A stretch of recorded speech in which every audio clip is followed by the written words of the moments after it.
நண்பர்கள் அனைவருக்கும் வணக்கம். இன்றைக்கி நான் ஒர்க் போயிருந்த ஃபீல்டுலேருந்து பார்த்தீங்கன்னா, வென்ச்சூர் இன்ஜெக்ட் கரெக்டாக இன்ஜெக்ட் பண்ண மாட்டேங்குது அப்படின்னு சொன்னாங்க. அதனால் பார்த்திங்கன்னா, நாங்களும் மோட்டார் வச்சு பம்ப் பண்ணுற மாதிரி சஜஷன் பண்ணோம். அவங்களும் அது ஓகே சொல்லிட்டு டெமோ மாதிரி செட் பண்ணி காட்டுங்கன்னாங்க. அதனால் நாங்களும் இந்த பேரலில் ஒரு டெமோ மாதிரி செட் பண்ணி காட்டணும். அதாவது மோட்டார் ஃபிக்ஸடாக வச்சு செட் பண்ணணும். அதாவது பார்த்திங்கன்னா, மோட்டரோட அவுட்லெட்டில் நம்ம ஒரு என்ஆர்வி வச்சுக்கிறோம்.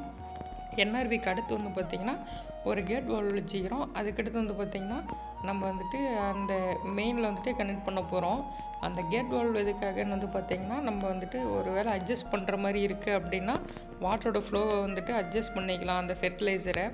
அந்த என்ஆர்வி எதுக்காகன்னு பார்த்தீங்கன்னா, மற்ற டைமில் மெயினில் போயிட்டுருக்க வாட்டர் திரும்ப இந்த மோட்டார் வழியாக ட்ரம்முக்கே வரக்கூடாது அப்படின்றதுக்காக அந்த என்ஆர்வி வச்சுருக்கு. அதிலிருந்து ஃபார்மரும் பார்த்திங்கன்னா ஒரு 1 மந்த் அதை வச்சு யூஸ் பண்ணார். அது சூப்பராக ஃபெர்டிலைசரை பம்ப் பண்ணுது அப்படின்றதுனால பார்த்திங்கன்னா, அவர் வேறு ஒரு டேங்க் வைக்கலாம் அப்படின்னு சொல்லி கேட்டார். சரின்னு சொல்லிட்டு ஒரு 2000 லிட்டர் டேங்க் இருக்குது பார்த்திங்களா, அந்த டேங்க் வைக்கலாம்னு சஜஸ்ட் பண்ணோம். அதே மாதிரி பார்த்திங்கன்னா அவர் தோட்டத்துலேருந்து 2000 லிட்டர் டேங்க் வச்சாச்சு.